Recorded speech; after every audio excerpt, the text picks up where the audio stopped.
Hi there, students. Anosmia. This is a word I learned from one of my students yesterday. So, well, the origin is Javier, so thank you, Javier. Anosmia is the loss of your sense of smell, the loss of ability to smell. Smell blindness, it can also be called. So, obviously the reason for this video, anosmia is one of the major symptoms of COVID.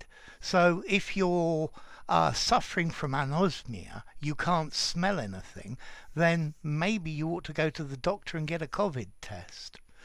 So, anosmia, not being able to smell. Let's see, anosmia can be temporary or it can be permanent. But I think with COVID, nearly always your smell comes back, but it takes quite a time. So what about formality for this word anosmia? This is a formal technical medical word.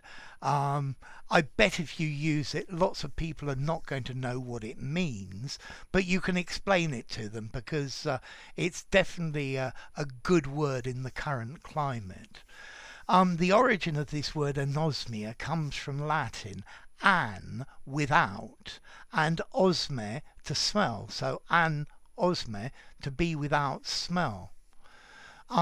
You could also actually have the term hyperosmia, which it means that somebody's got a super sensitive nose. Their ability to smell is very good.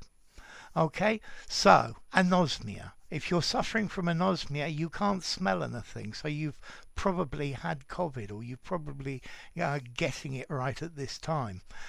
So what would I say? Yeah, wear a mask, stay safe, and be careful. Anosmia.